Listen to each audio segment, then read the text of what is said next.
বিসমিল্লাহির রহমানির রহিম। বৈষম্য বিরোধী ছাত্র আন্দোলনের ডাকে আগামীকাল যেই কর্মসূচি ঘোষণা করা হয়েছে, মার্চ টু ঢাকা, সেই আন্দোলনকে পূর্ণ সমর্থন জানিয়ে আমি আপনাদের সামনে সংক্ষিপ্ত ভিডিও বার্তা নিয়ে উপস্থিত হয়েছি। প্রিয় বাংলাদেশি ভাই ও বোনেরা, আগামীকালকের যেই আন্দোলন, সেই আন্দোলন শুধু কোঠা সংস্কার আন্দোলনের মধ্যে সীমাবদ্ধ নয়। আগামীকালকের আন্দোলন রাষ্ট্র সংস্কারের আন্দোলন। আগামীকালকের আন্দোলন গণতন্ত্র, ন্যায় বিচার, সুশাসন প্রতিষ্ঠার আন্দোলন, মানুষের মৌলিক অধিকার আদায়ের আন্দোলন। তাই আমি আশা করি দল, মত, ধর্ম, বর্ণ নির্বিশেষে বাংলাদেশের সকল প্রান্ত থেকে আগামীকাল ঢাকার এই সমাবেশে, এই আন্দোলনে অংশগ্রহণ করবেন। বাংলাদেশের 53 বৎসরে, স্বাধীনতার 53 বৎসর অতিবাহিত হতে চলেছে। প্রতিটা সেক্টরে, প্রতিটা জায়গায় আজকে দুর্নীতি। সেই দুর্নীতিকে উপড়ে ফেলার জন্য আজকে এই ছাত্র সমাজের ভূমিকা অতি অপরিহার্য।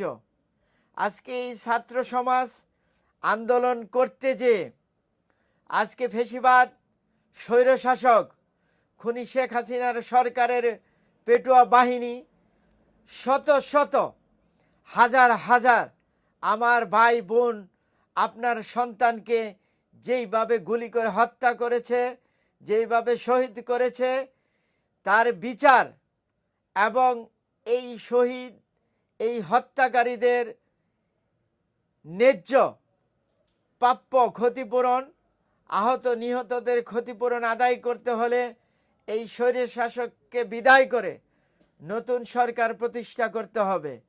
এই আন্দোলনে যারা ছাত্রছাত্রী অংশগ্রহণ করেছিল, তারা বিনা দ্বিধায় যেন ক্যাম্পাসে ফিরে গিয়ে তাদের লেখাপড়া পুনরায় সুন্দরভাবে পরিচালিত করতে পারে, তার জন্য আমাদের এই স্বৈর শাসকের সন্ত্রাসী সংগঠন ছাত্রলীগকে চিরতরে ক্যাম্পাস থেকে প্রতিহত করতে হলে আমাদের এখন রাষ্ট্র সংস্কার অতি জরুরি, নতুন সরকার প্রতিষ্ঠা করা অতি জরুরি হয়ে দাঁড়িয়েছে। তাই আসুন, আজকে আমাদের সন্তানদের হত্যার বিচার, আহতদের ক্ষতিপূরণ, মেধার ভিত্তিতে বাংলাদেশের আগামীতে নিয়োগ প্রতিষ্ঠা করতে হলে আগামীতে এই আন্দোলনের জয়ের আর কোনো বিকল্প নেই।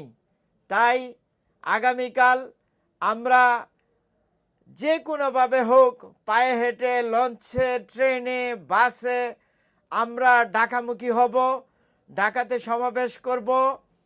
আপনারা দেখেছেন আজকে প্রায় 100 লোকের মতন তারা গুলি করে হত্যা করেছে, কিন্তু সেনাবাহিনী আমাদের পক্ষে ছিল। আগামীকালকেও ইনশাল্লাহ সেনাবাহিনী আমাদের পক্ষে থাকবে। পুলিশ বাহিনী আর একটা গুলি যদি করে, আর একটা গুলি যদি চলে, তাহলে কালকে অভিভাবক, রাজনীতিক সকল দলের নেতাকর্মীরা উপস্থিত হয়ে তার দাঁত ভাঙা জবাব দিবে। তাহলে গণভবন ঘেরাও করে আগামীকালকেই হবে বিজয়ের উল্লাসের দিন, আগামীকালকেই হবে আমাদের স্বাধীনতার বিজয়ের দিন। ইনশাল্লাহ আমরা আশা করি বিজয় আমাদের সন্নিকটে।